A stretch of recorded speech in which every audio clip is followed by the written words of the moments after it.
कारोबारी हफ्ते के पहले रोज टॉप गियर इंडेक्स 1,35,000 की सतह अबूर कर गया। ट्रेडिंग के दौरान 100 इंडेक्स में 1,000 से ज़ायद पॉइंट्स का इजाफा रिकॉर्ड किया गया।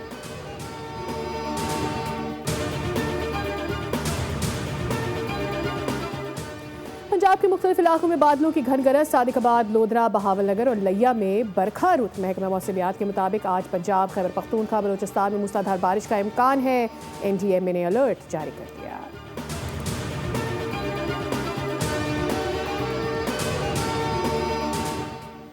नायब वज़ीर आज़म इसहाक डार आज से चीन का 3 रोज़ा दौरा करेंगे। शंघाई ताउन तंजीम के वज़राए ख़ारजा काउंसिल के इजलास से पाकिस्तान की नुमाइंदगी करेंगे। दौरे के दौरान रूस, चीन और उज़्बेकिस्तान के वज़राए ख़ारजा से मुलाकात मुतवक्किल। PTI की 90 रोज़ा सियासी तहरीक का आगाज़। आर्या पार करेंगे। गंडापुर का ऐलान। न्यूज़ कॉन्फ्रेंस में कहा कि बात सिर्फ फैसला साजों से होगी। तहरीक अब हर शहर महल्ले में होगी। आवाम को इकट्ठा करेंगे। मुल्क का कानून सबके लिए बराबर होना चाहिए। हालात की खराबी दहशतगर्दी की वजह से है।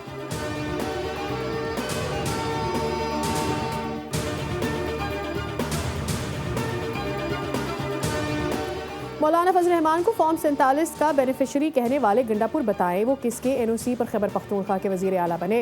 अली अमीन गंडापुर खुद 3 में है ना 13 में। जमीयत उलमा इस्लाम के रहनुमा हाफिज़ हमदुल्ला का रद्द-ए-अमल। उन्होंने कहा कि खैबर पख्तूनख्वा जल रहा है, लोग अमन को तरस रहे हैं।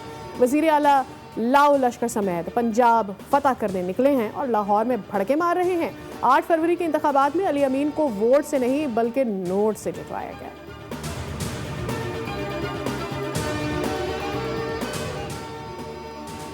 PTI एहतजाजी तहरीक से पहले ही इंतशार का शिकार। 90 रोज़ की मोहलत कहाँ से आई। तहरीक इंसाफ की पंजाब की चीफ ऑर्गेनाइजर आलिया हमजा मरकजी क़यादत पर बरस पड़ी। कहा 5 अगस्त के मुकाबले में 90 दिन का प्लान कहाँ से आया है।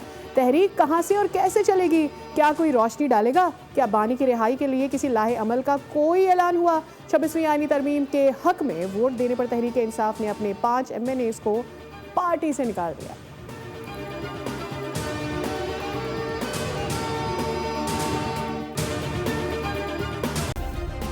सब्सक्राइब करें और बेल दबाएं ताकि कोई खबर रह न जाए।